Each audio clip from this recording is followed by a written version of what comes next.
contemporáneos.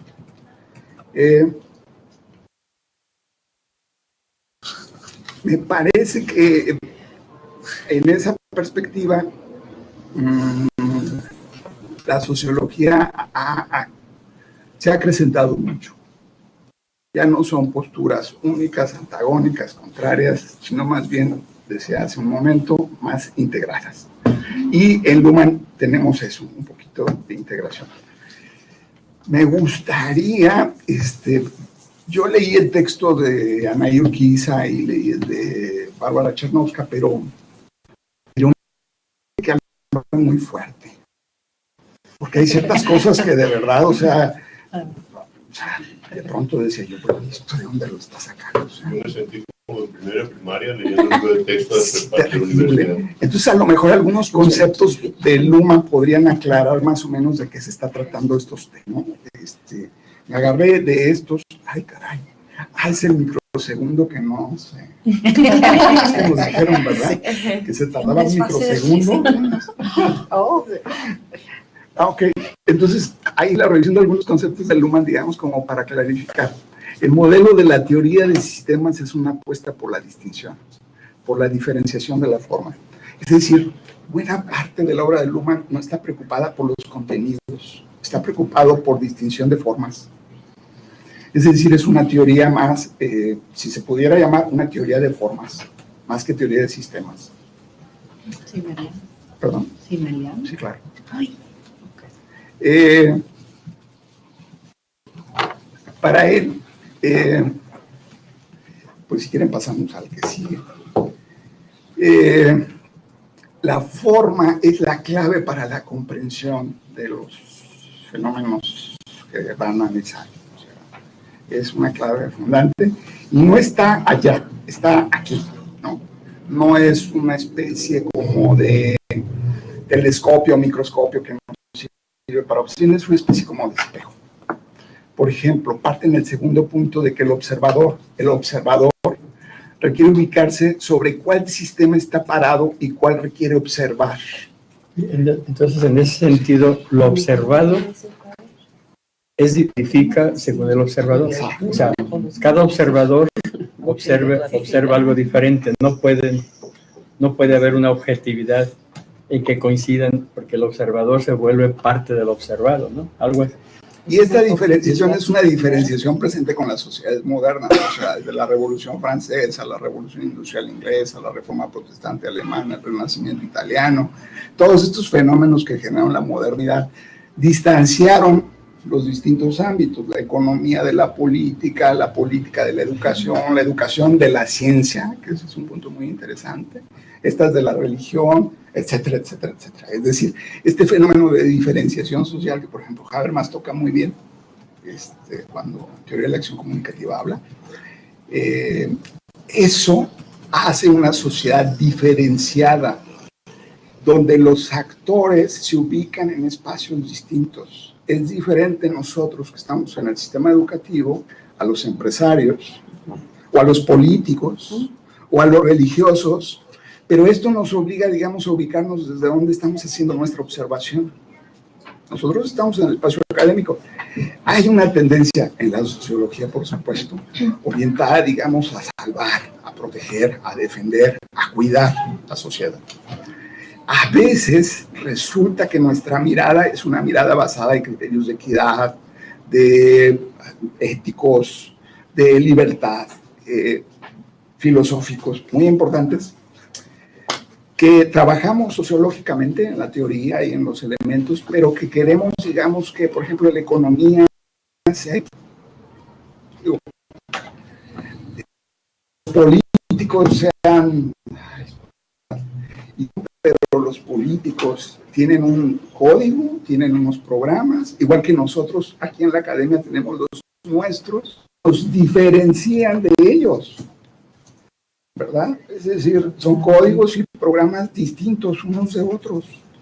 La religión trabaja eso un poco como los juegos del lenguaje de Wittgenstein, ¿no? Es decir, cada juego del lenguaje tiene sus propias reglas y se trabaja bajo esos criterios de distintas reglas. Un poco entonces con Luhmann, pues cada sistema tiene su propio código y tiene su propio programa y está diferenciado. Cuando yo quiero hacer un análisis de los empresarios, yo los veo desde mi espacio, desde donde yo estoy parado, la Universidad de Guadalajara. Y yo planteo criterios éticos y sociales, y libertarios, por supuesto. Ellos traen otro chip, es ese, que corresponde a otro código.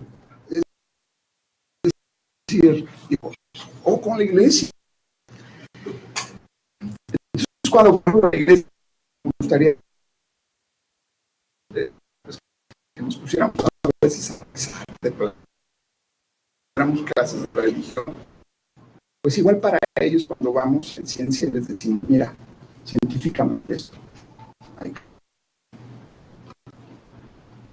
Claro, científicamente esto no me suena, pero para nada, no hay éxito ni a la eficacia ni estoy ganando nada, o sea, qué bueno que sea verdadero, pero me da mucho gusto, o políticamente, ¿verdad? O sea, los políticos interesados cosas están interesados, pues, pasar un proceso electoral y ganar. Se hacen las políticas públicas orientadas a fortalecer las autopistas y pues también si llegamos con un modelo científico y les decimos, mira, científicamente ya probamos esto, por favor, el digo de ellos dar rendimientos electorales, pues será lo más científico que me pueda hacer, pero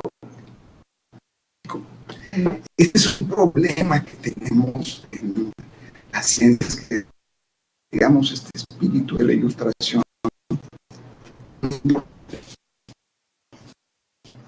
pero que no reconoce estas distinciones. Entonces, esto de observar desde dónde estamos es evidentemente ubicar desde dónde andamos. O sea, en educación, pues estamos aquí. Tenemos muchas cosas que hacer aquí en la educación. Hay muchos problemas en la educación. O sea, podemos resolver, los sistemas son autorreferentes. Se producen así. Es algo que muchas cosas que hacer. Pero si nos vamos con los políticos o con los empresarios a decirles cómo ser autorreferentes y autopoyéticos y reproducirse, va a ser complicado. Sí.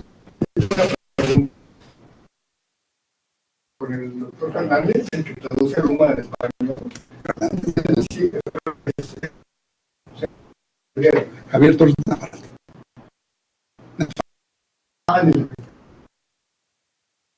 Habla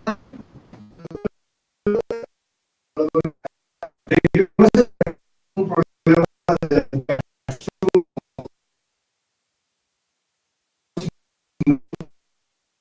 humana.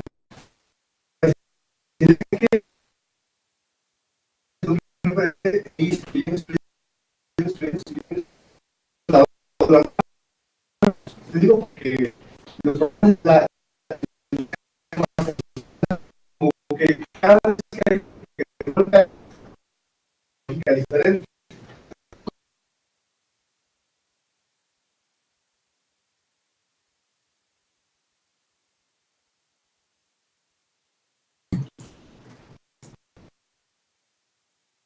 Básica de la educación, los problemas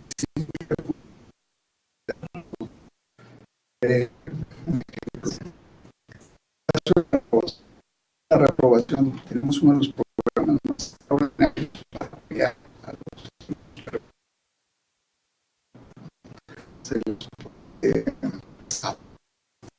asesoría psicológica, se les puede problemas casi personales a través de asesoría.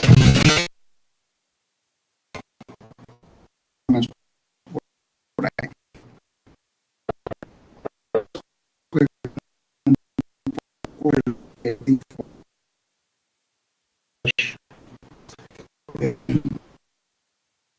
Área de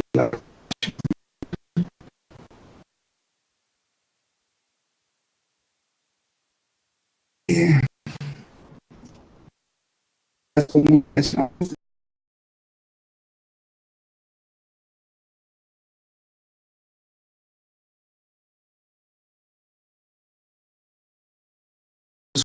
de enseñanza. Es ahí donde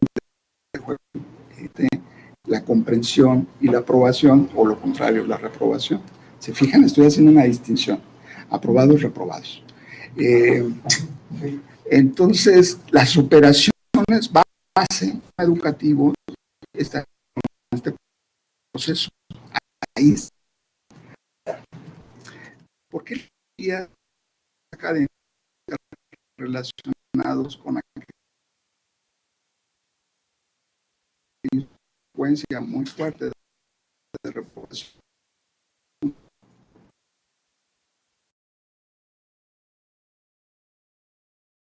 Hacia esa parte. Y acudimos un poco a factores externos. Es decir, ¿pero qué tiene que ver eso, esos factores externos, con el asunto de la atribución? Porque es que le atribuimos los profesores que el problema es externo.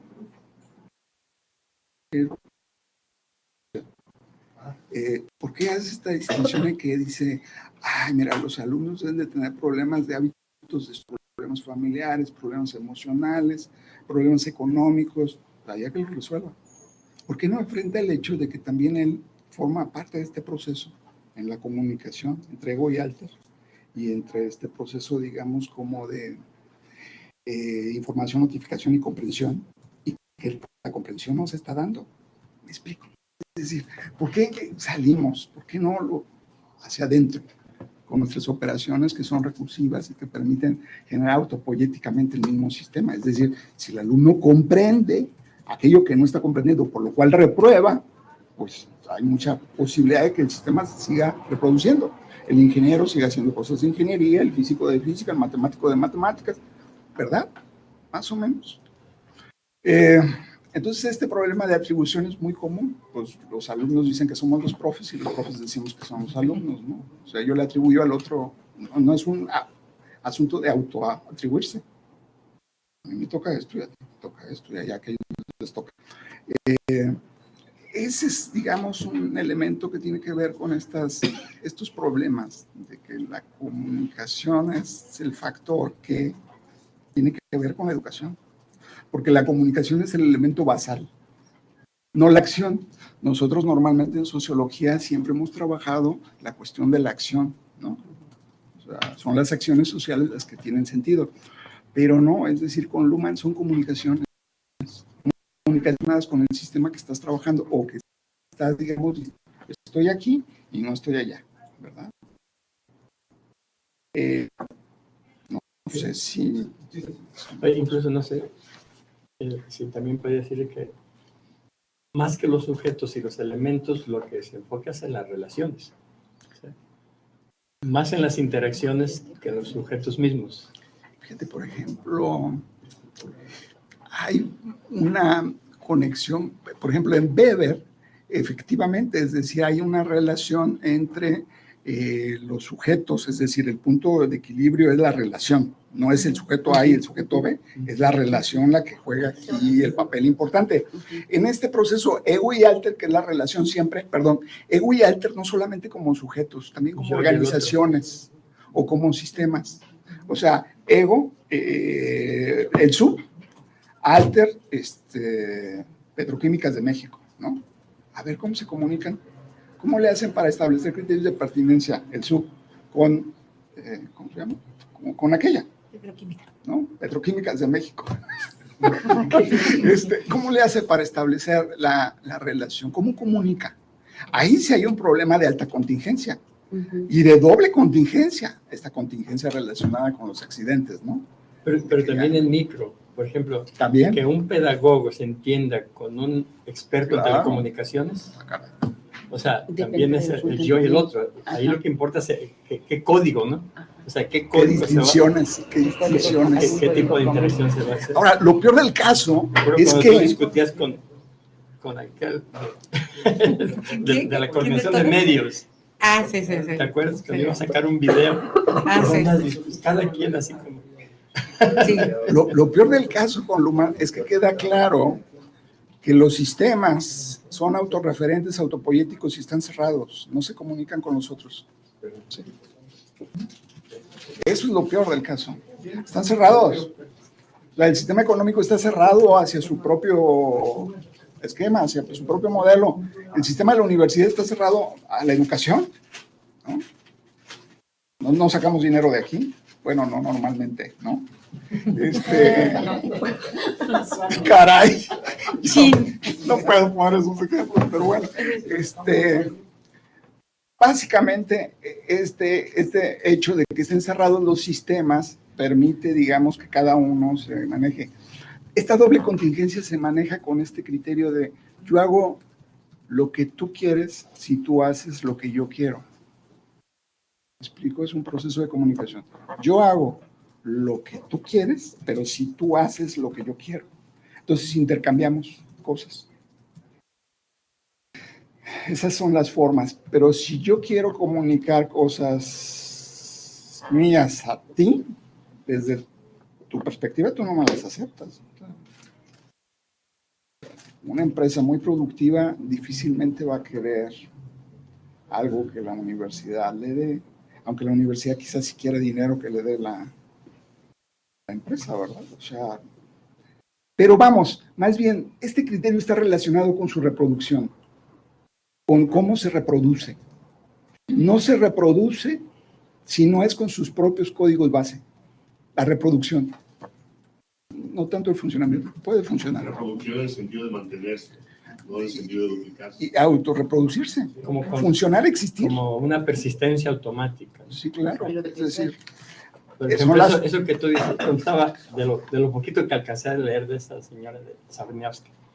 Por ejemplo, dices, si tú mueves una cosa de un lugar a otro, no solo mueves las cosas, te estás moviendo tú. ¿Sí? Por ejemplo, y eso sucede también en educación, si yo muevo los elementos de un proceso educativo, no solo estoy moviendo los procesos, me estoy moviendo yo. Por ejemplo, si yo esto lo muevo aquí, ya estoy viendo otra dimensión que acá no la veía. O si esto lo pongo acá, o si lo pongo acá, entonces ya no veo el otro. O sea, como que en el sentido que lo maneja esta autora, eso sucede mucho, porque hoy lo enfocan a las organizaciones. Entonces en las organizaciones sucede también eso. Si tú mueves las cosas o los elementos, las interacciones entre los sujetos y las dimensiones de que lo ves se mueven. Entonces también se mueve el que mueve las cosas, ¿no? O sea, se mueve del lugar y tiene otra visión. Estas son las categorías de observador de segundo y tercer orden, ¿no? Básicamente. Observación de segundo orden. Aquí sigue. Si quiere, pasamos al siguiente punto. Localizar la distinción interna del sistema, sea como interacción, movimiento social, organización, sistema social o centro-periferia. Ok, una vez que distinguimos dónde estoy, ¿no? Y cuál es mi sistema, en qué sistema estoy y cuál es el entorno de ese sistema. Yo me acuerdo que una compañera de aquí en el doctorado quería hacer un estudio sobre la normatividad universitaria, ¿te acuerdas? Entonces, evidentemente está en la educación, pero también está en el derecho, ¿no? Normatividad de... No me acuerdo. Normatividad universitaria. Salud. Entonces, si observas, ahí entran dos, tiene como sistema educación y como entorno derecho. Bueno, además de hacer esta distinción, está así con cuál quieres trabajar, que sería tu entorno, otro sistema, ¿no? Si el entorno de medio ambiente es otro sistema, el que tú quieras. Hay que localizar la distinción interna. Aquí. Si yo estoy en el sistema educativo, ¿qué voy a observar? Es distinto observar el sistema educativo como organización que como interacciones que se dan en un salón de clases, por ejemplo. Es distinto. Como organización es otra lógica y otros sentidos diferentes a las interacciones del proceso educativo de clase. Como sistema y como ambiente. Más es el o título menos. del doctorado. Sí. A ver si entendí bien lo que quieres decir. Tienes que hacer una distinción nada más. Tienes que ver cuál es el sistema. Dentro de tu sistema, el que estás trabajando, Ajá. a diferencia del entorno, tienes que distinguir si vas a ver el sistema todo, el sistema funcional, toda la educación, todo el proceso educativo en general, posible, como organización, como interacción o incluso como movimiento social. Mira, se está dando un movimiento social muy interesante, ¿no? De alguna manera O como es centro-periferia. la forma del sistema. Pues, o sea, Sí, es decir, cómo dependiendo de lo que yo me haces una observe. distinción hacia el interior, que es la parte que vas a trabajar, ¿no? Que es muy padre, muy a gusto, tienes niveles. Identificar la forma es imprescindible hacer una observación de segundo orden de las observaciones de primer orden. Es decir, estas observaciones de segundo orden pues tienen que ver con que yo cuando hago una entrevista o hago una encuesta a un grupo de personas, de miembros de una organización, ellos dicen lo que su percepción de la cosa, ¿verdad? Cómo observan las cosas, cómo las perciben, cómo las entienden. Ok, yo trato como de entender lo que me están diciendo desde donde están, desde sus códigos, desde sus programas, y trato de hacer otra distinción diferente. Ok, esta es la distinción que aquí se hace, pero es que como es cualitativo, pues requerimos siempre, no trabajamos con ningún objeto directo, trabajamos siempre pues con textos, con lenguaje, con habla, con acto, ¿sí? Pero ¿cómo lograr ese ensamble de en dónde estoy yo, qué sistema estoy observando y de qué sistema viene esos a los que estoy observando? O sea, esas son las segundas. Sí, ese es lo humanito. Bueno. Sí. Por favor, cuando yo me voy a la bibliografía y estoy checando la bibliografía sobre el tema que estoy analizando, tengo que hacer una observación de segundo orden, ¿no? O sea, este dice esto, y entonces distingo qué está diciendo este. Este está diciendo esto, ¿por qué lo dice? Y hago un análisis de forma, o sea, ¿qué forma está utilizando para explicar lo que quiere decir sobre este asunto? Y yo tengo que hacer una observación de segundo orden de esa primera observación. Si un jardinero está regando las matitas, las plantitas, las florecitas, hago una observación de segundo orden yo, ¿verdad? Es decir, de que las florecitas que está regando son azules o cuadradas, hago una distinción. Básicamente de eso se trata, que hagas una distinción respecto a lo que dicen tus entrevistados, aquellos que les has diseñado un cuestionario, una entrevista, un grupo de enfoque, una historia de vida que te dicen ellos, y tú hacer una distinción de eso, una observación de segundo orden. A ver, ¿por qué? ¿Cómo? Explicarlo, ¿no? Describirlo. Buena parte es eso, describirlo. Igual con tu bibliografía, describirla y distanciarte. Es una forma de decir, a ver, pues este está viendo las cosas así, yo las voy a ver de esta manera y esa es mi distinción. Más o menos. Aparte de la distinción que hago del sistema de Claro. básicamente.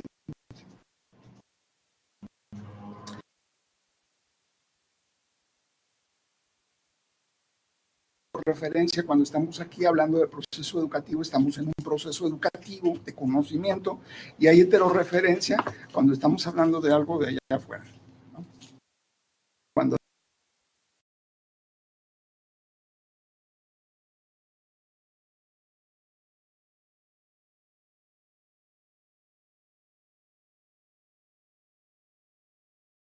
educación. Sí, en el ámbito disciplinar no aplica eso. Es decir, si yo traigo filosofía, si yo traigo ética. Sí, esas ya son distinciones que tú puedes hacer con más fineza. Pero seguimos. Sigues en el sistema educativo. Ojo, una cosa es el sistema educativo y otro es el sistema de la ciencia.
Mira qué bien.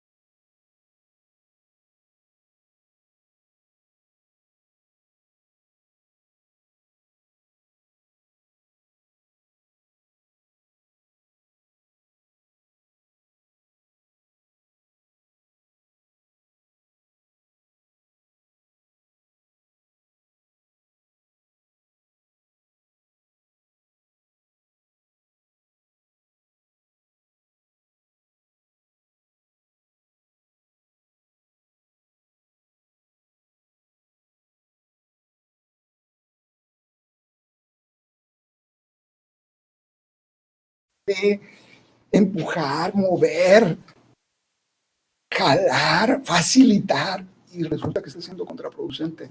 Otra paradoja, ¿verdad? Entonces hacemos casi el criterio de hacer distinciones para poder hacer la paradoja. No usamos axiomas, no axiomatizamos con Luhmann, no hacemos análisis de contradicciones, por ejemplo, es muy padre. Por ejemplo, Habermas hace unas contradicciones. Por ejemplo, Maffesoli hace unas metáforas y con el sentido de metáfora explica cosas extraordinarias, explica el tiempo de las tribus, ¿no? A través de un conjunto de metáforas. ¿Por qué? Porque la metáfora le permite a Maffesoli tener un conocimiento más flexible, una axioma. Y entonces explica que cómo están esto de las juventudes a través de metáforas. No sé si estas figuras de metáfora, contradicción, axioma, paradoja, nos sirven como forma para el análisis que estamos haciendo. Así el caso en Luhmann, usamos paradojas, no contradicciones, no metáforas, ni tampoco axiomas, no axiomatizamos. Si P entonces Q bajo condiciones QRST, no.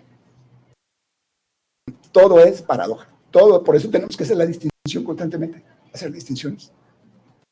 ¿Se acuerdan que era el punto inicial? Porque nos facilita. Más o menos. Estoy acordando del conflicto de Simmel. Justamente porque, digo, sí, a lo mejor no se entiende en este mismo sentido de paradoja, ¿no? Pero el conflicto, en lugar de estudiar la parte positiva, digamos, de cómo se mantiene un sistema, estudia justo lo contrario y descubre cómo el conflicto es una fuerza que mantiene unidas al sistema o a la organización.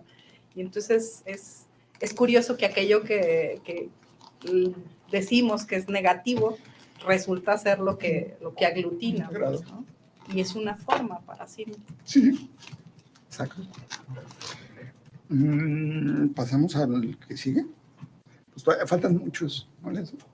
Sí, va a haber segunda parte, me parece. No, es de identificación de alter y ego, así como sus operaciones de comunicación, información, notificación y comprensión, así como la doble contingencia. Esto que decíamos, es decir, finalmente Luhmann habla de sistemas, habla de organizaciones, habla de movimientos sociales, habla de centro-periferia, habla de estas cosas, pero el interés fundamental está en las operaciones, cómo opera el sistema, cuáles son sus operaciones.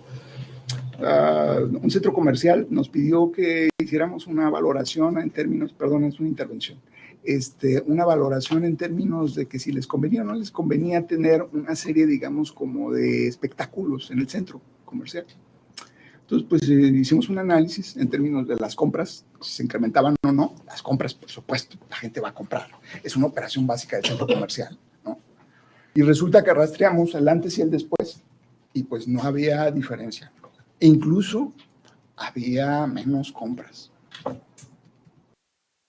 Dijeron, pues no, ¿verdad? No me conviene. Es su operación, son sus operaciones. Sí. Entonces, ¿quiere decir que hay una lógica instrumental detrás de esta idea de sistema? Pero, por ejemplo, en el caso de la educación, la operación es conocimiento, comprender. Pero más bien no, porque la lógica instrumental, antes que esa, es que se reproduzca el sistema como universidad o como sistema educativo, ¿no? Antes que su labor social de educar, ¿no? Ahí más bien hay performativos. Por ejemplo, esa lógica instrumental es más habermasiana. La utilizamos más cuando hablamos de sistema y mundo de vida, ¿no? Cuando hablamos de mundo de vida y que hablamos de sistema, utilizamos el concepto de un cierto lenguaje performativo instrumental que coloniza los mundos vitales. Y este planteamiento del sistema es muy interesante porque Habermas se la avienta a Luhmann como una forma de... Para Luhmann el sistema es un sistema constituido de partes interrelacionadas unas con otras. No este sistema que ahora tenemos, pero también fue un proceso que nos ayudó mucho en los 80s para identificar el capitalismo, ¿no? El capitalismo es un sistema, ¿no? Sistema capitalista, neoliberal, ese. Más bien sistema... Pero en Luhmann no, más bien es el concepto de sistema, un sistema compuesto por partes y relacionados. No hay una visión instrumental o buena onda, no. Entonces, identificación de alter y ego. Hay que identificar quién es alter y ego en las interacciones. Si alter y ego es la organización, o es un sujeto, o es un movimiento social, o es, tú a saber qué, un rol.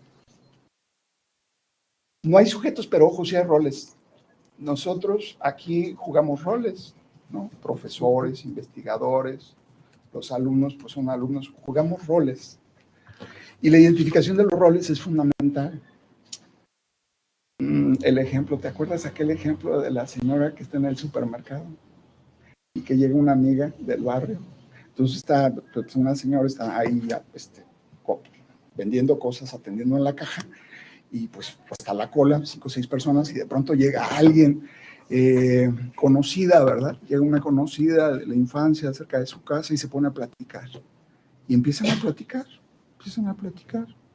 Y la cola empieza a crecer, ya no son 5, ya son 10, ya son 15, ya son 20. Siguen platicando, pues, toda la historia de la familia y todo esto. Perdón, lo que le piden a alguien es que ejerza un rol. El rol es cajero, ¿verdad? No eres persona cuando estás en el rol de cajero, ni tampoco estos maestros que se ponen a explicar su vida toda en las clases y, oye, pues tienes que enseñar, no, se ponen a platicar. Es una extensión de la máquina, ¿no? Podría ser, pero es decir, esos roles ahí tienen sentido en términos de que nos permiten desarrollar una actividad que tiene que ver con lo que realizamos, ¿verdad? Ahí sí podría haber algo de crítica instrumental, ¿no? Porque de pronto dices tú, bueno, y el arte, por ejemplo, en la investigación, en la docencia, pues puedo enseñar arte, por supuesto, si es una forma que me permite que comprendan, claro que sí. ¿Me explico? El problema es la reproducción, cómo se reproduce, y si se reproduce a través del arte, excelente. Si se reproduce a través de criterios familiares o del mundo de vida, excelente. Pero que se reproduzca. Es decir, que comprendan, que pasen, que prueben. A menos que haya ahí paradojas terribles, ¿verdad? Como las que platicamos hace un momento. Entonces, básicamente, pues, se descontinuó esto. Esas serían, digamos, como distinguir identificación de alter y ego y sus operaciones de comunicación. Las operaciones son diferentes en cada sistema. En la política tiene unas. En la religión, por ejemplo, es muy importante la trascendencia, ¿no? Esta especie de encuentro consigo mismo. Yo soy ateo. Entonces, evidentemente, a mí me cuesta mucho trabajo, por ejemplo, integrarme en términos de sistema con la religión. Lumaniano y católico. Sí, claro, por supuesto. Claro. Sí, perfectamente. Religión etimológicamente es relación. Sí. Es ligarte. Religar. ¿no? Es religar. Marxista y católico tal vez. No, más bien, con Luhmann está el reconocimiento de que lo religioso, pues qué bueno, o sea, tienes que entender la operación que están haciendo y que en el sentido del sistema de la religión, eso que hacen, pues es igual que lo que hacemos nosotros acá, pero en otro nivel, pues, o sea, ¿no? Allá es un sentido de encontrarse consigo mismo, de una vida más espiritual, más interior, más, muy padre, ¿no? Qué bueno los que hacen eso, cómo lo logran, qué operaciones hay que hacer, desde esto de registrarse para hacer, ¿cómo se llama? La primera comunión, entonces, a ver, todas esas actividades que permiten la operación del sistema religioso y que, pues, logran que la gente crea y crea bien. Yo, por ejemplo, yo no puedo creer, ¿no? Yo no puedo. Me gustaría, pero no puedo. Pero ¿cómo hay gente que sí puede creer y cree? ¿Y cómo se constituye eso? Y entonces ahí podríamos hablar de incluidos y excluidos. Yo estoy excluido de lo religioso, pero porque yo quiero. ¿Me explico? No es una exclusión como los que desertan de la educación. Bueno, quién sabe, a lo mejor también desertaron porque quisieron, no les gustó algo y fueron. Pero este proceso de inclusión y exclusión es muy importante también en Luhmann como un criterio de distinción. Información, notificación y comprensión. Yo informo, se supone que informo siempre algo nuevo, ¿no? El sentido es este news nuevo, novedoso. Mando una información, ahí va la información. Yo como Alter le mando a Evos información. Ellos reciben la información, pero la reciben a través de una forma, es decir, a través de una notificación. Es diferente que yo informe a través, por ejemplo, de un directivo, que a través de un expresivo, que a través de un declarativo. Es decir, es diferente eso. Es diferente que lo exprese así como lo estoy expresando a que lo exprese a través del cañón y la laptop y la computadora. Ese proceso de notificación es extraordinario. Es decir, estoy notificando cómo la información la notifico aquí en el virtual. Cómo ustedes la información la notifican a través de las redes. ¿Y qué diferencia hay que un abogado aprenda a través de redes derecho a que lo aprenda presencialmente? Y el punto es, ¿y comprende? Que sería la otra fase, en donde ya entra el otro. O sea, yo como Alter informo y notifico. Informo algo y luego lo notifico de una forma. Pero le toca a Ego comprender. ¿Cómo comprende? Esas son las operaciones en el caso de la educación. O en el caso de la economía igual. O en el caso de la religión. Esas operaciones son las que me interesan. ¿Cómo me doy cuenta que comprende y se reproduce el sistema? Aprende matemáticas y reproduce el sistema de las matemáticas. ¿O no? No lo reproduce, pues no. Pero una duda, a lo mejor puede ser una pregunta muy básica, porque soy una desconocedora completa de Luhmann. Esto que usted acaba de describir es cómo se está pensando, incluso cómo se está operacionalizando de alguna manera la idea de comunicación como unidad de análisis dentro de la teoría de sistemas de Luhmann. Sí. Y en esta visión del proceso, o de la comunicación, o del proceso de comunicación, porque no lo enuncia así,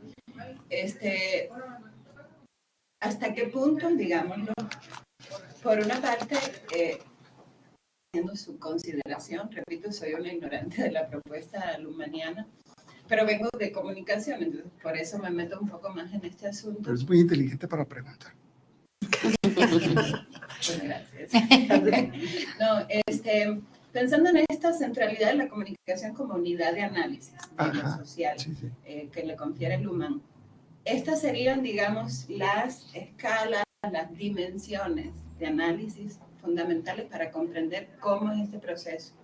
Me pregunto yo, por una parte, no estamos pensando, o no está siendo concebido como un proceso eminentemente transmisivo, ¿hasta qué punto eso es conciliable con otras concepciones de la comunicación que están de fondo en otras teorías sociales contemporáneas? Creo que en esta confluencia que usted señalaba al principio hay una cierta tendencia al pancomunicacionismo, como que la comunicación, la producción de sentido intersubjetivo se va colocando en el centro. Le pregunto yo, con respecto al concepto de comunicación, entonces, ¿cómo valora usted esta visión? Si es unidireccional, verticalista, no lo es, cómo se pone en juego esto, es lo que no me queda muy... Ay, a ver, déjeme ver. Más café. Sí, más café. Sé que mi pregunta es como muy ambigua, porque tengo... No, está muy bien, perdón. Es decir, es, digamos, como un medio de comunicación simbólicamente generalizado. Y ese medio de comunicación simbólicamente generalizado está presente en los diferentes sistemas o contextos en los que se va a trabajar.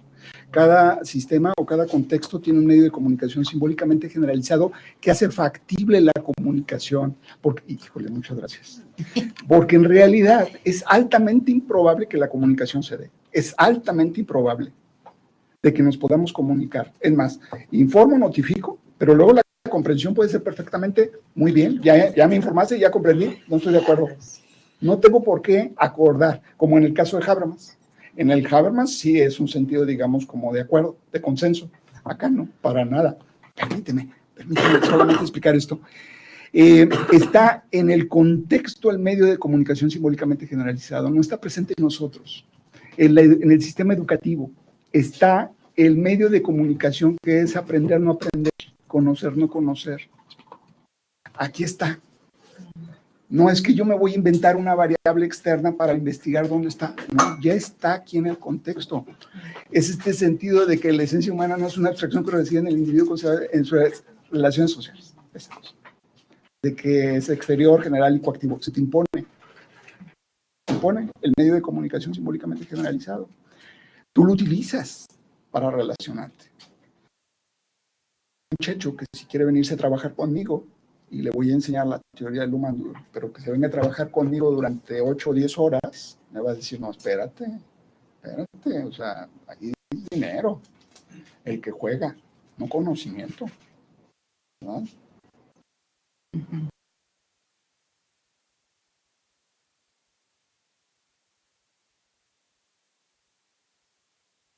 De comunicación diferente. Y para podernos comunicar, tenemos que, yo no puedo llegar y echarle un choro a una tienda para que me dé tengo que pagar.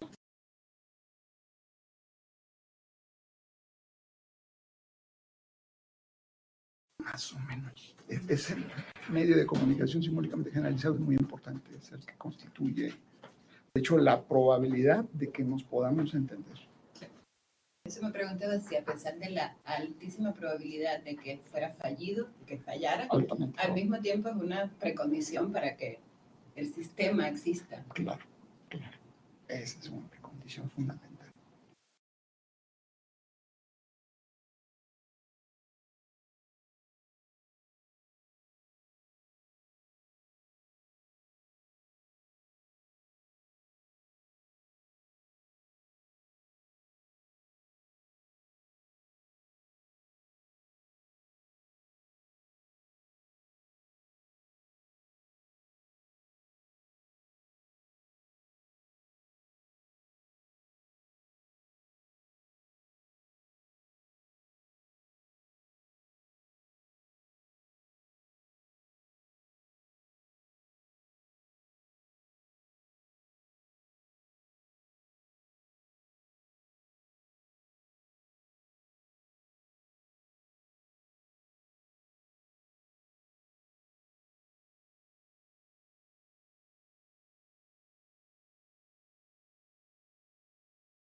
en el espacio, digamos.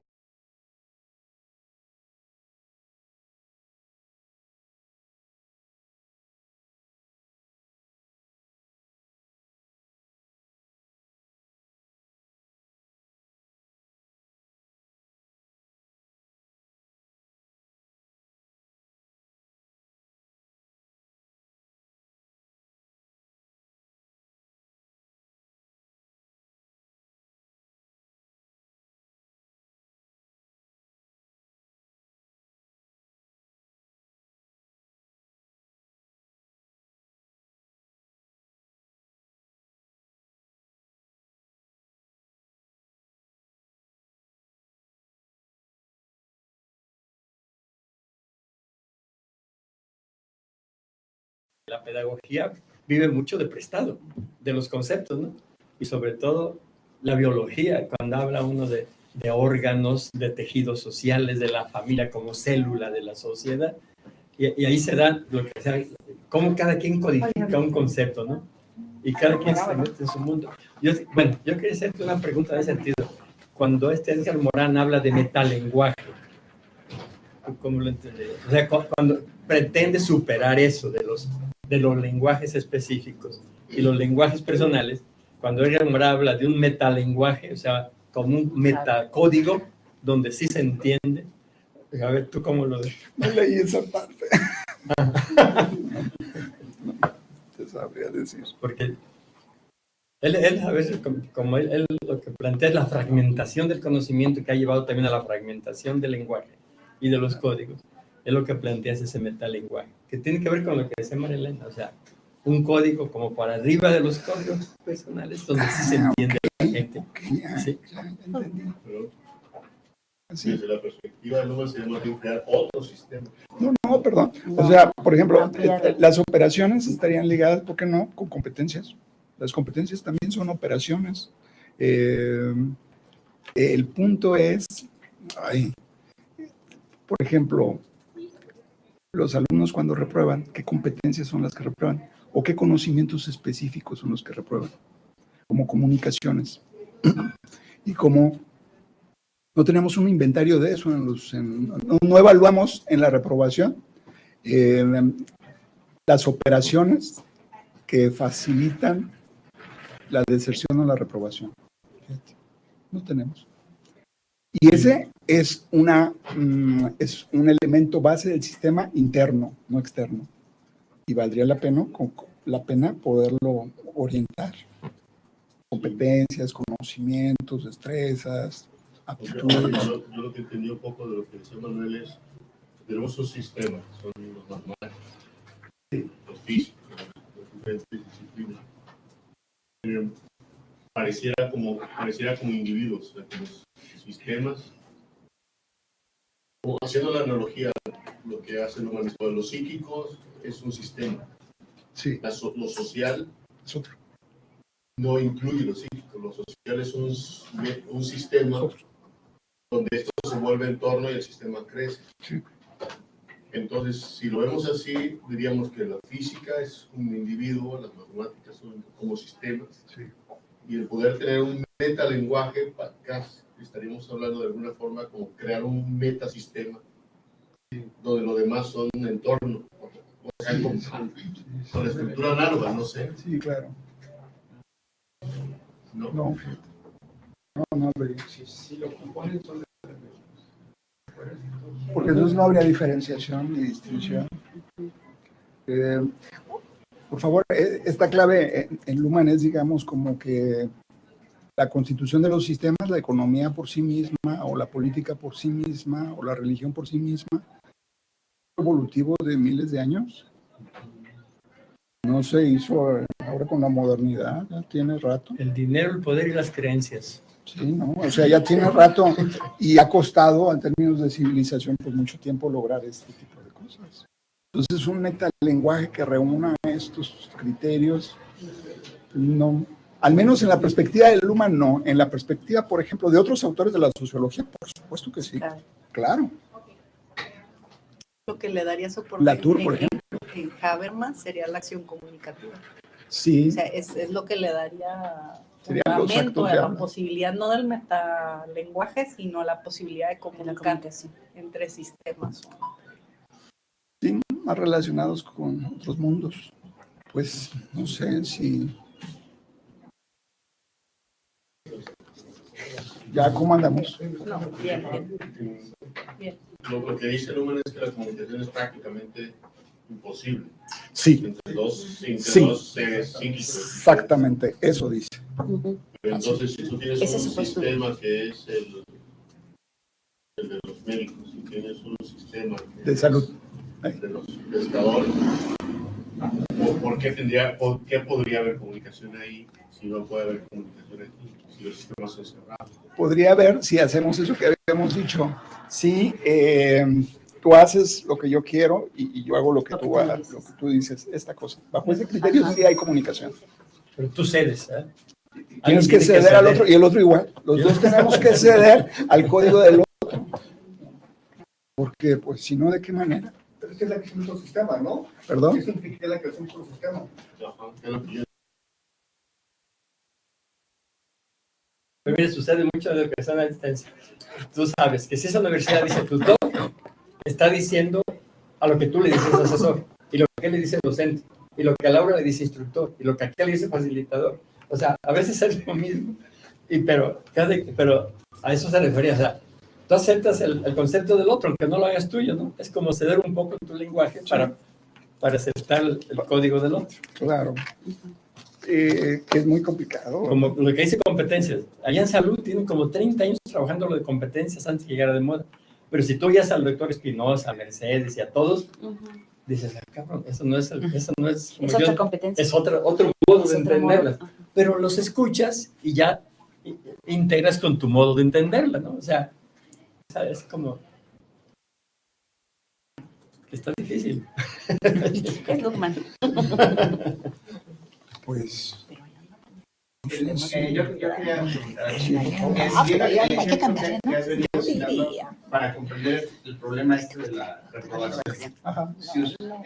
Tratando de aterrizar algunos de los términos. Hay un programa compartido para hacer el sistema y un código en el que dice los estudiantes tienen que hacer ciertos tipos de cosas para que el profesor los pueda aprobar, Claro. o no los pueda Hay un aprobar. programa. Hay un programa y en esos hay cierta coincidencia. Sin embargo, puede haber en algún momento lo que le llaman entorno, es decir, el estudiante que vive con sus papás, el sentirse aceptado y entender eso, cobra más significado que a lo mejor el que es jefe de familia, mamá soltera, y de repente la situación se vuelve distinta. Y entonces, a pesar de que quería compartir el mismo programa, son los factores del entorno lo que hacen que haya una desintonía en el que eso ya no sea tan importante como para el otro. No es que no lo entiendas, sencillamente como que los factores del entorno pudieran ir modificando este sentido de la percepción del otro que yo comunicación y de estoy percepción, observando. pensando en eso. Nada más, lo que quería yo llegar era, al final tú estás midiendo operaciones para describir todo el fenómeno, y al final hay datos cuantitativos, porque si es visual hay cualitativos, en este sentido. Tú podrías decir, cuando hay sujetos que su entorno es muy favorable para que las reglas del sistema y el programa sea aceptado, sea muy importante, te puede dar ciertos números. Y cuando tú tienes características de la población donde esos códigos y esas capacidades de entender el sistema es muy diverso, te daría otros números. Podrías jugar con Pero él está hablando de sujetos. probablemente es para explicar por qué varían los números, no tanto para que los números te dan para Sí, no como entender persona el con caso. problemas. Por lo que explicando ya en términos de comunicación, sería una visión mañana de cómo usan los datos cuantitativos.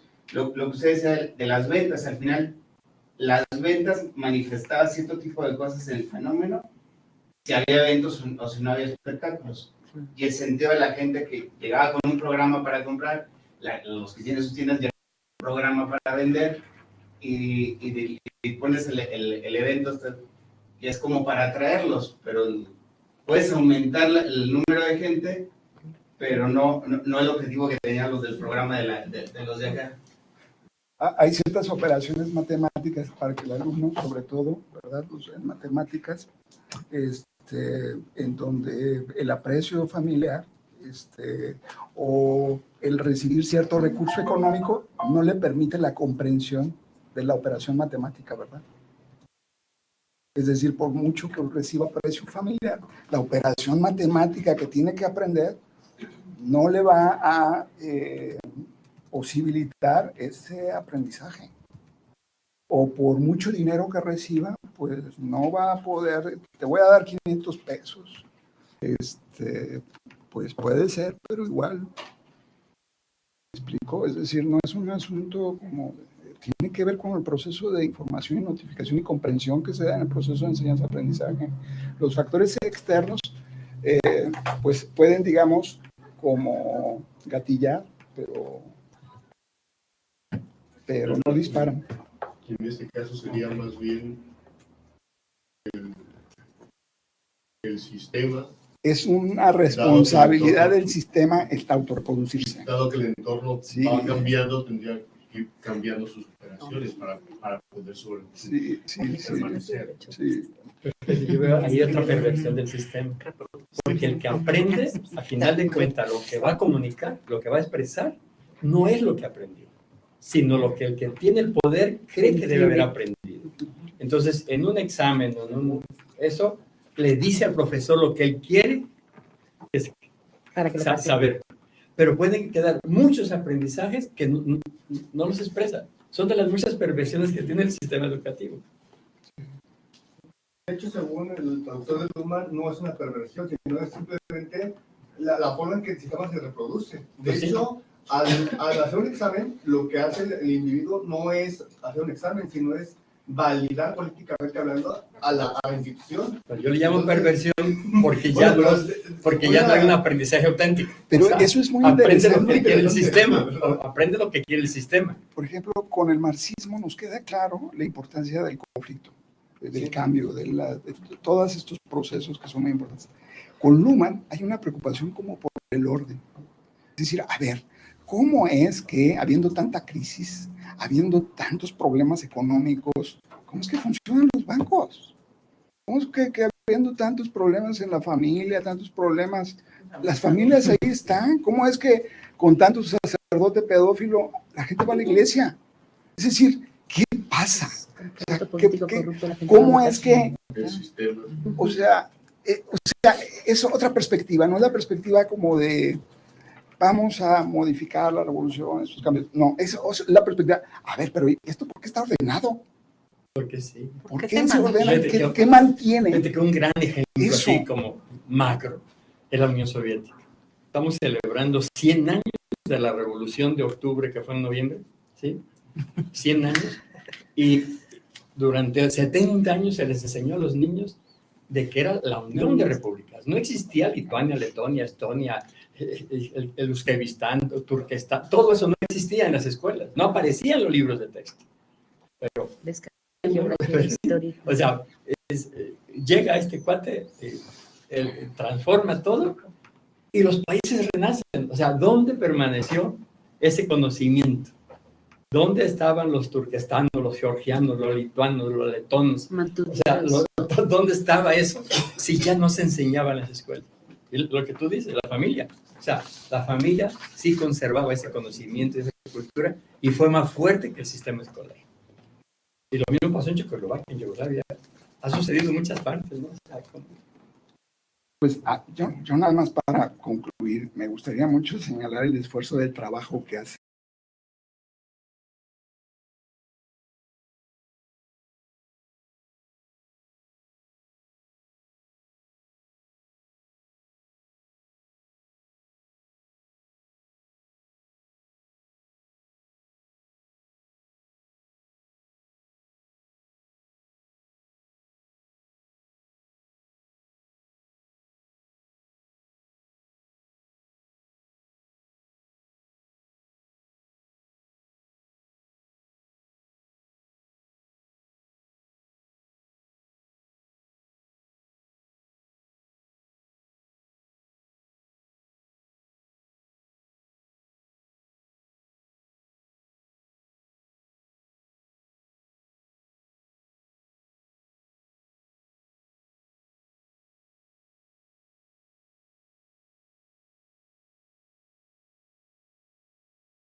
planteamiento que está haciendo, muy joven, ya regresó de Alemania, estuvo allá durante 3 años. Estos conceptos de iterabilidad, transparencia, perspectivismo y isomorfismo en el proceso del análisis cualitativo, con confiabilidad interna y externa y validez interna y externa bajo estas posibilidades, me parece muy atractivo. Como atractivo sería lo mismo para el caso de la contradicción o para el caso de la metáfora, para el caso de esto de paradojas, ¿verdad? Como el análisis cualitativo, fundamentarlo, que podría ser interesante en este espacio cada vez más diverso de metodologías y de teorías, pues verles la plausibilidad y la fundamentación que pueden tener, y un criterio incluso de valoración. Por supuesto, distinto al modelo positivista y pospositivista. Por favor, no estoy en contra de eso, pero también es Jonathan Turner en sociología es un pospositivista extraordinario, pero no se puede juzgar igual los modelos de axiomatización positivista que los modelos cualitativos tipo Strauss, tienen otras lógicas, ¿no? Y en esto es muy interesante el trabajo de Anaí. Doctor, yo quería hacerle una pregunta. Bueno, llegué un poco tarde, no sé si este tema ya habrá pasado. Cuando uno hace análisis cualitativo, tomando la teoría del sistema como base, no es posible. La parte cuantitativa se hace cuando uno analiza multivariables que están correlacionadas y uno quiere aislar el efecto de una variable, es posible hacerlo. En la parte cualitativa, como todo sistema tiene componentes que están relacionados, ¿no? Entonces, hay forma de aislar el efecto de una variable en la parte cualitativa. Por ejemplo, yo estoy trabajando en interculturalidad y hago un análisis de equipos globales virtuales que trabajan varios estudiantes de varias universidades del mundo, y pues la idea es que a través de sus interacciones en línea, de manera, digamos, sin mayor diseño instruccional, sin mayores actividades orientadas al desarrollo de la competencia intercultural, se dé a través de las interacciones el desarrollo de las competencias en los equipos. Pero si yo quiero aislar un efecto, que en este caso sería la experiencia intercultural previa, de que una persona que participa en esos equipos virtuales tuvo experiencia intercultural por su trabajo, por un intercambio previo o porque se familiariza mucho con gente de otros países, porque supongamos vive en alguna ciudad cosmopolita donde hay mucha interculturalidad y yo quiero aislar un efecto. ¿Se puede hacer en análisis cualitativo una exclusión de un efecto de una variable? O en sistemas como la parte cualitativa no se puede analizar así de manera cualitativa, aislando el efecto de una variable en un sistema. Esa era mi pregunta. Sí, es que el análisis cualitativo realmente es muy enriquecedor, pero en lo cuantitativo es más simple, como tenemos como una variable dependiente, un independiente con muchas dependientes, y corro un modelo y ahí un efecto de una variable determinada y eso está, pero en un sistema se complica un poco porque todo está relacionado con todo y todo alimenta todo. Esa era mi pregunta. Para ellas sus variables son pequeños sistemas. Gracias. Pues.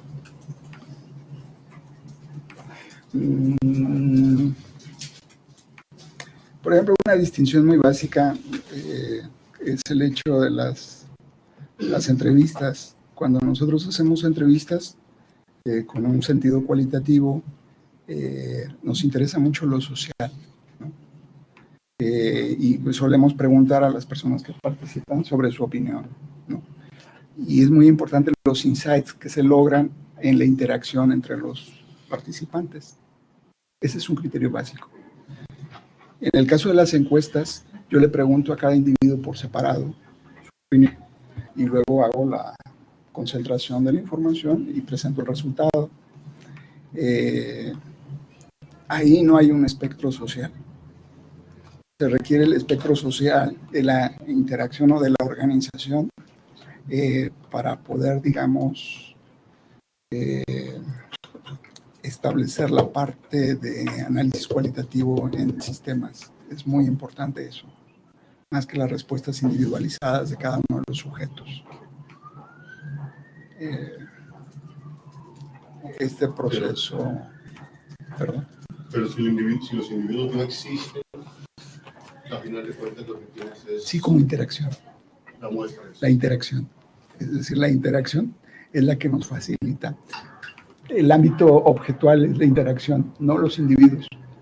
Y este es el problema con las encuestas, que trazan, preguntan a individuo por individuo y luego conjuntan todo. Y en la interacción, ¿no? O sea, tenemos que saber cuál es la percepción sobre un objeto, un fenómeno, un problema, un tema, desde la perspectiva de la interacción, o de la organización, o del movimiento, o del sistema. Esta es una distinción muy simple, pero puede ser útil. Una pregunta ahí ya. Bueno, yo sigo con esa onda de los conceptos, ¿no? Koselleck es el autor. Ay, sí, Reinhard Koselleck. Sí, Koselleck, el de la historia de los conceptos.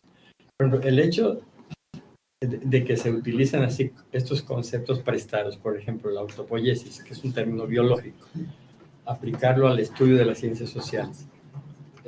Una sería, ¿tú crees que se pueden aplicar así en automático conceptos que nacen de lo biológico a lo social? O en este sentido también podría considerarse estos conceptos como una metáfora. O sea, si tú hablas de autopoiesis social, es una metáfora que de la autopoiesis celular. De la autopoiesis celular. Y muchos conceptos así que se utilizan. ¿Cómo lo ves tú? O sea, o aplicarlo directamente o solamente como una metáfora que nos permita una aproximación al entendimiento, pero que no te ayuda a un entendimiento a fondo usar un concepto prestado de la biología. ¿O no separarías lo biológico de lo social? Que también es otra cosa, ¿no?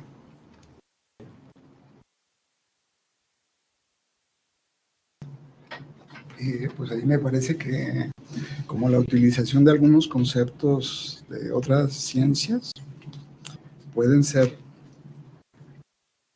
traspasados, ¿no? A mí me gusta esa posibilidad.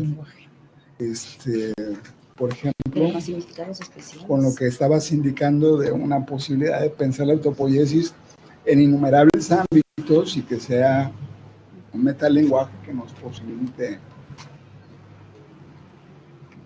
en esa medida, sí.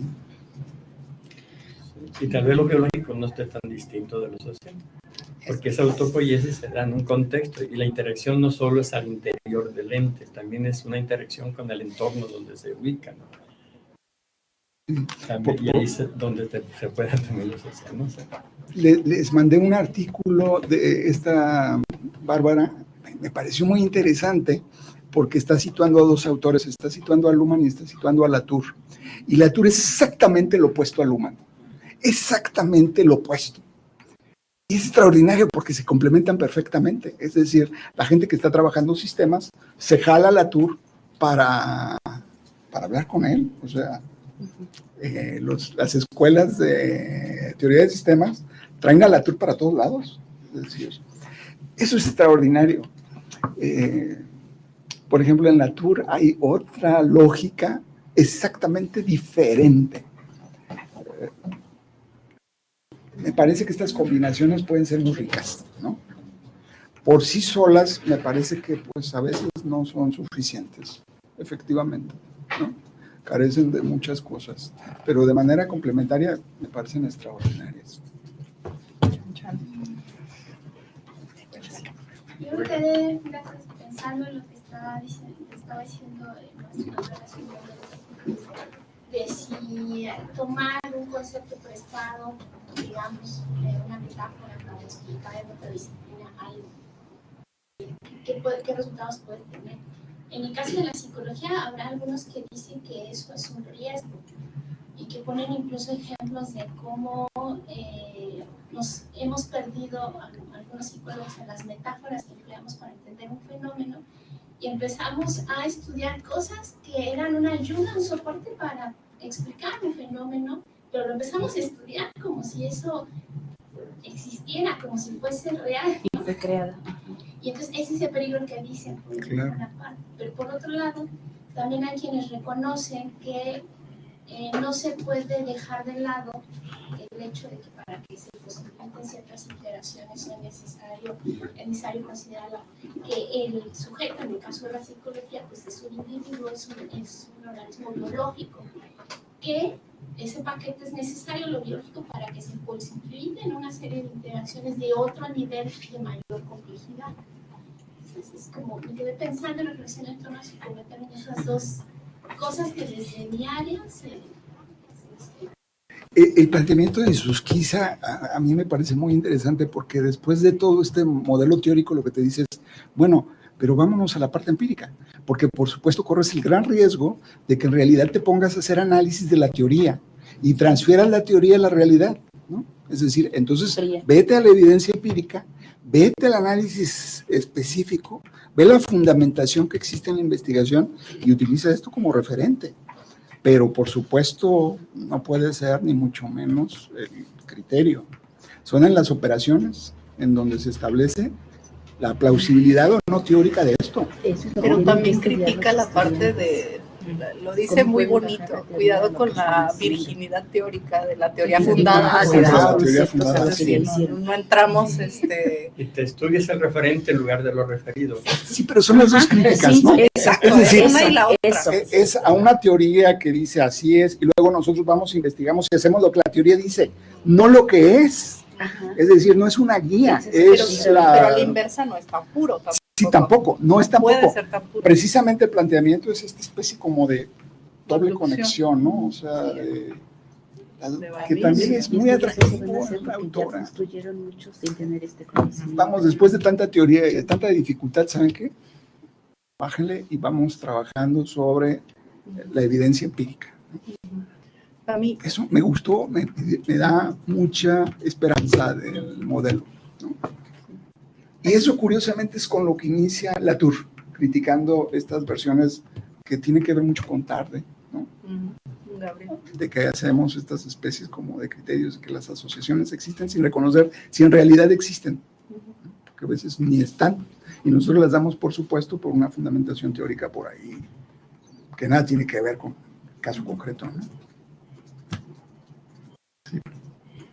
Bueno, a mí me resulta particularmente interesante, trayendo a cuenta todas las presentaciones de los egresados y de los estudiantes del doctorado, que me parece que esta parte donde menciona la necesidad de situar, no sé si llamarle la unidad de análisis o el sistema, el movimiento, la interacción, es decir, situar este campo que van a trabajar y ubicarlo como un sistema, me parece como un aspecto crucial para los educadores o para los estudiosos de sistemas y ambientes educativos, porque como educadores también tendemos a centrarnos en el individuo, en el sujeto que aprende, y perdemos de vista en dónde está este sujeto, de dónde viene. Entonces, situar el sistema, el nivel del sistema es como muy básico en este programa, ¿no?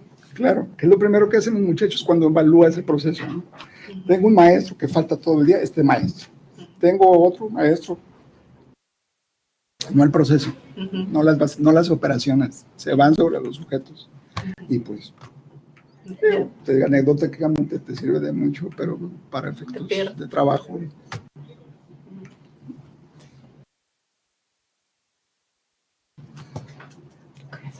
Estamos digiriendo. Sí, sobre lo del lenguaje y los procesos, yo creo que a veces hay como, bueno, desde mi punto de vista, como una confusión entre si la biología a lo mejor es el primer campo de conocimiento en donde la autopoiesis es observada como objeto y se acuña el término, ¿no? El que en otro contexto el mismo proceso sea observado desde otra dimensión, no es un robo del término, es que el fenómeno tiene analogía porque incluso es holográfico, o sea, si uno piensa en la complejidad, ¿no? Y entonces, yo siento que esa forma de ver como los préstamos es también muy relativa, ¿no? Yo he tenido discusiones muy fuertes con Eric Huesca, ¿no? Cuando él dice, una vez se decepcionó mucho de mí porque yo utilizaba ecosistema digital, ¿no? O ecosistema, yo utilizo la perspectiva ecosistémica de la tecnología, por ejemplo, yo digo eso, y él dice, ay, tú ya le entraste a esa moda de los ecosistemas, que se roban de la biología. Le digo, a ver, dice, y lo usan como metáfora y extreman el uso de la metáfora. Digo, no, es que yo no lo estoy usando como metáfora. Yo creo firmemente que en la tecnología como ecosistema nos atraviesan ¿cómo se llaman? Pues lo que es la telecomunicación tiene física y está aquí, más las emociones son parte de un ecosistema, ¿no? Y entonces no me digas que es metafórico, o sea, es el ecosistema con la tecnología ahí, ¿no? No lo estoy usando, pero sí entiendo que sobre todo en el ámbito empresarial, cuando se habla de ecosistema digital, efectivamente hay quien lo usa como metáfora y hay quien lo está usando en un sentido estricto. Y muy ¿no? instrumental. Y muy instrumental. Pero entonces yo creo que es relativo, porque digo, incluso yo creo que porque nos leen poco a los sociales, los términos no se van para el otro lado, o no sabemos si se van, o sea, también es cierto, ¿no? Pero digo, ¿quién es dueño de qué? Si los procesos son observados en algún momento, como que en algún tiempo fue muy, muy en esta defensa de la ciencia social, como que se tuviera que inventar sola y como la fragmentación del conocimiento es lo natural, digamos, es lo que aprendimos, entonces los términos no pueden puentearse y yo creo que lo más interesante es cuando se dan esos procesos, al menos yo me acuerdo cuando, siempre uso ese mismo concepto, pero para mí fue muy potente, ¿no? Cuando yo me meto al campo de los objetos de aprendizaje y empiezo que ahí nos conocemos, por ejemplo, Rafa y yo, y un concepto de reusabilidad que se usaba por la gente de cómputo, nosotros lo empezamos a usar como reusabilidad cognitiva y nos dio para muchísimo, ¿no? Y supongo que ya en el equipo era como una realimentación, ¿no? Pero eso no querría decir, si yo digo, y lo hemos discutido también para el pensamiento computacional, ¿no? Que de repente hay gente que ahora cuestiona que se diga pensamiento computacional como si fuera al humano le tenemos que desarrollar el pensamiento computacional y se nos olvida que en todo caso el cómputo es una analogía o se hizo análogo al pensamiento humano, no al revés, ¿no? Si yo digo pensamiento computacional es recursivo, o sea, ya pasó, es distinto también, pero ya fue recursivo. Entonces, yo creo que esas formas de observar, o sea, yo creo que la distinción justamente nos permite ver eso, ¿no? O sea, una cosa es si la computadora nace de la analogía con el pensamiento humano, no le llamamos pensamiento humanacional, ¿no? O sea, a eso que nació ahí, pero cuando te lo devuelven como si fuera ajeno, cuando nació de ahí, ¿no? Y yo creo que en lo social pasa mucho eso. O sea, de la filosofía surgieron buena parte de los conceptos que se trabajan en la física o en la matemática. Entonces, ¿es social o es...? Yo creo que la segmentación es la que hace que estos préstamos parezcan préstamos, cuando en realidad tal vez en el origen no eran préstamos. Habría que rastrear. Hay que rever a Comte, a Durkheim y a Weber. Sí. Para ver. Con permiso. De uno por uno. Está en un sistema de la ciencia. ¿Y quién lo inventó? Más allá de que hay otras posibles escalas que son las especializaciones disciplinares. Sí. Hay códigos comunes. De ahí explica en buena medida, porque más allá de que tengan especializaciones, pensamos y construimos eso a partir de metáforas que pueden ser comunes. Y pueden ser útiles. Y pueden tener distinciones a esas distintas, bueno, me parece a mí, a esas distintas. Lo que sería interesante es ver cuándo es metáfora y cuándo no es metáfora, ¿no? Un poco por lo que decía Rebeca, porque te puedes poner a estudiar la metáfora o te puedes poner a estudiar, es muy difícil. Yo, por ejemplo, yo no sé cuándo voy a lograr, lo hemos platicado con Carlos, ¿no?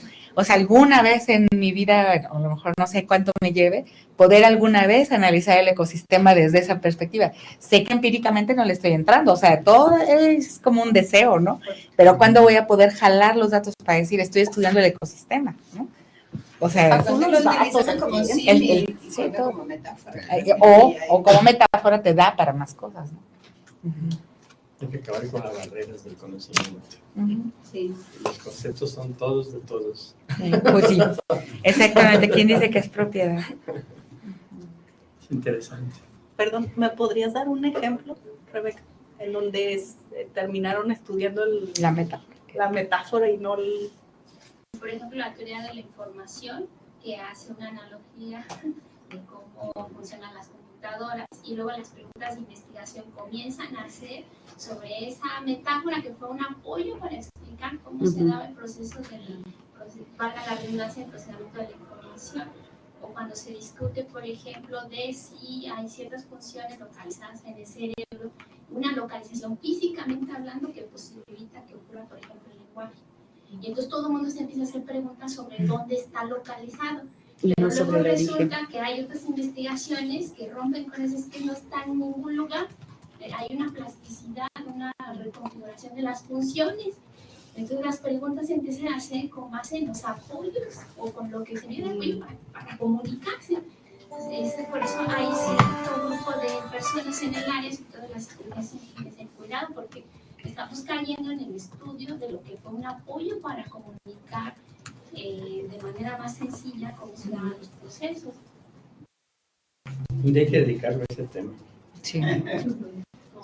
Pero hay esos procesos en economía usar selección natural, ¿no? Entonces, las economías van evolucionando y es para naturalizar. Es un discurso el que tiene como fin naturalizar la educación del orden económico, simple y sencillamente. Entonces, pero es que es natural, es que el más apto, las empresas más aptas son las que van a, porque es casi como evoluciona, ves la naturaleza, a menos de que tú vayas a ir contra la evolución.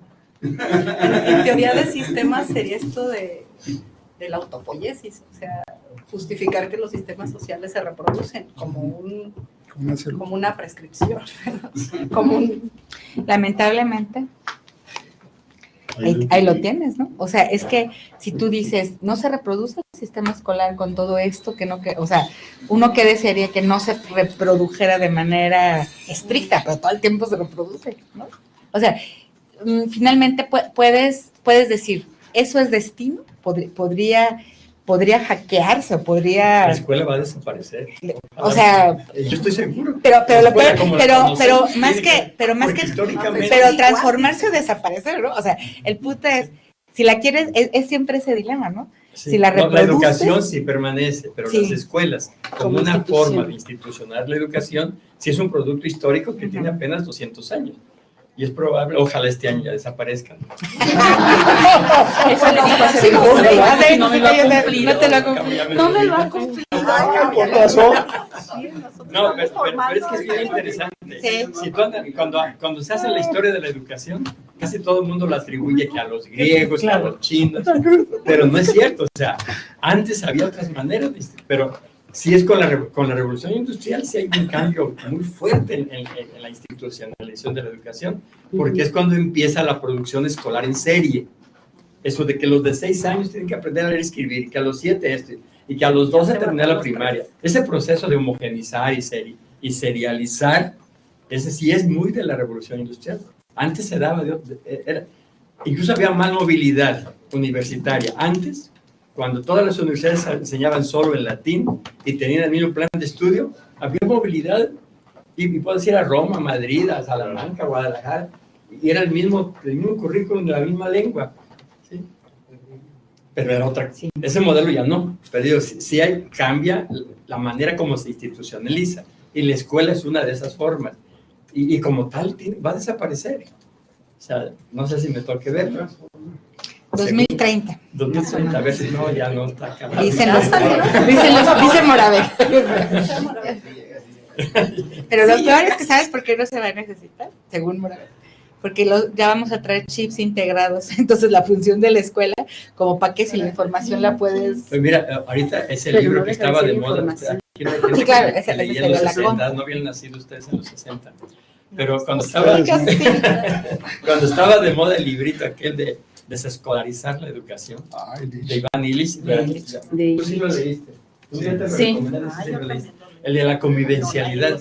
Mucho de lo que se tildaba de loco Iván Illich en los 60 está sucediendo ya. Claro. O sea, ya está pasando. Sí, claro. Pues la tecnología lo está habilitando. Sí, o sea, pero sí está sucediendo de lo que hablaba Iván Illich, cuando él decía que la única forma de mejorar la educación era desaparecer las escuelas. Claro, a lo mejor exageraba un poco. Oh, esperemos que sí, porque si no, ¿de qué vivimos? Muy bien, pues muchas gracias.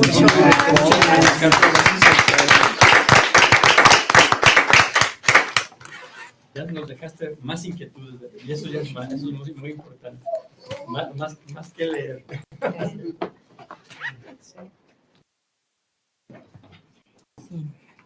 El público pide que si nos puedes compartir tu presentación. ¿Ya se quedó ahí? ¿Nos puede luego mandar su presentación? Y te saco. Ah, sí. Por favor. Aquí está. ¿Tú la grabaste? No la tengo, lo subimos. Ah, muy bien, muy bien. El blog. Ya está en el blog. Sí. Sí. Y nos mandaron las dos lecturas. Las lecturas sí. Van a disculpar, Pero ahora las empecé a entender. Esta otra no la pude presentar, qué lástima. Pues porque no Esta está vienes otra preciosa, vez. que son los esquemas que utiliza esta Anaí. ¿Motivo y razón para la siguiente? Pues es que sí, a mí, bueno, no sé ustedes, pero a mí me parece que finalmente empezamos con lecturas metodológicas como esta de Anaí, que son otra dimensión del asunto. Valdría, por lo menos para mí, valdría mucho la pena discutir. Y que yo creo que podría pues enviándola para que no se... Ahí ya la tienen. Ahí ya la tienen. Viene en el texto. Sí, es la más larga. Los esquemas son 30 páginas. muy fáciles. Aquí está la clave. O sea, está muy identificable. Sí. Y otras así. Otras así. Gracias. No se va a poder. No, claro que no. No, es que hay temas más interesantes. Hace 20 años que estoy ahí. Hay que decirle que como anda su agenda. 7, 18.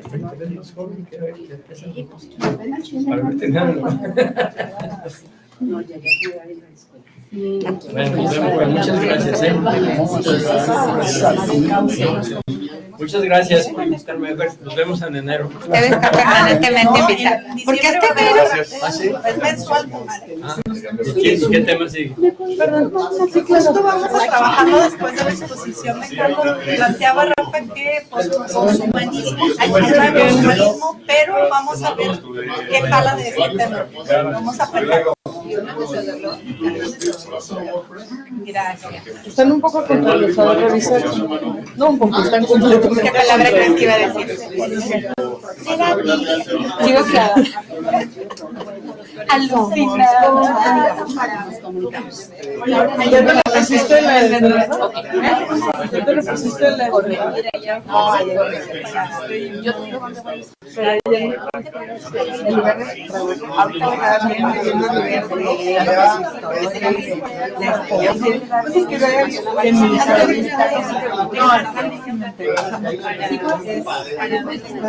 pero es que a poco no es como un sí, es que te pica como si las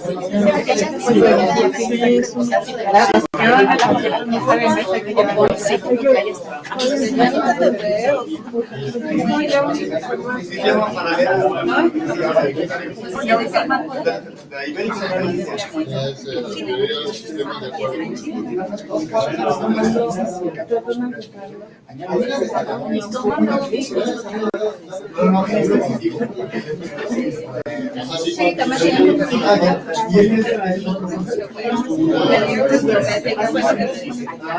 corrió otras cosas también, ¿no? Ah, sí, también. Bueno, pues esta vez ya ves que cambiaron todas las cosas.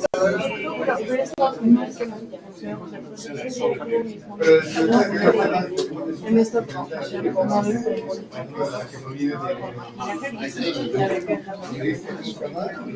no, llego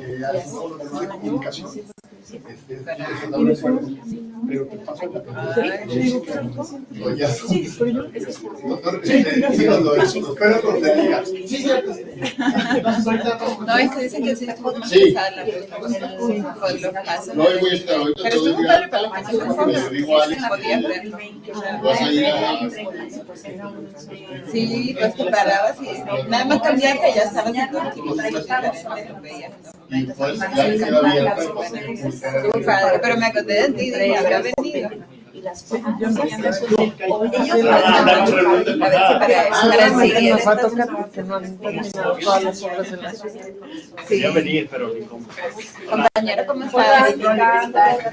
¿Cómo les fue ayer? ¿Dónde? Aquí en la toma de protesta. Muy bien, ¿eh? Déjame te saludo. Saludar. Ya ve, el cabello es mejor. Me lo eché para atrás. Ahí va, ahí va. Sí, Es que es un programa. Sí, personalmente. Sí, yo creo que sí. Sí, Eso de cambiar, ¿qué creen? Pesado, pero... fue una crónica. Oye, qué bueno. ¿Y qué sigue, mandando? Nada más falta, quedó pendiente la declaración y gestión de renovación que van a cambiar de nombre por completo pero va a estar y nos dijeron que hoy nos iban a que si había observaciones que no se podían modificar en ese momento. Pero sí, gobierno electrónico yo pero bueno, esto va a cambiar con gobierno electrónico.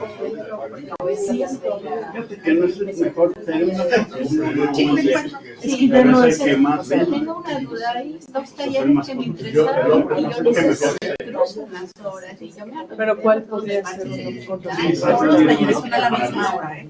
Todos los talleres es en la misma hora. No va a haber O sea, en lo que es Porque en la plataforma me daba dos opciones. sí, ya quedó en pero todos se dan en el mismo.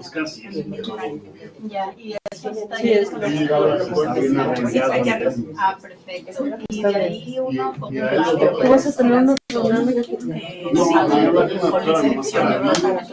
salió los resultados de los jueces. no han salido? ¿Cuándo tenéis? Pero Un Álvaro muy atrasado. Excepto para el seminario de investigación, ahí no tienen que parar. quiero Lo demás, no, pues porque no hay constancia. Cuando te pones a Pues sí, pero pues, ¿qué es lo peor que podría pasar? se la guardería brava y se me complicó, le llegué bien tarde, no sé si la dio un error y apenas se lo dio ahora. No, es que en realidad, y el año que viene podríamos hacer otro. Información. Lo peor, Pero te pueden decir que no puedes ustedes sí pidieron en la conciliación que ustedes ya tienen más de pero que en el seminario sí sería, ¿no? No, pero es como ridículo. para nosotros sí nos lo podían dar. O sea, ahí se complica. la ley está que dicen que no, pero Porque además creo que es sí hay cierto nivel de... O sea, no,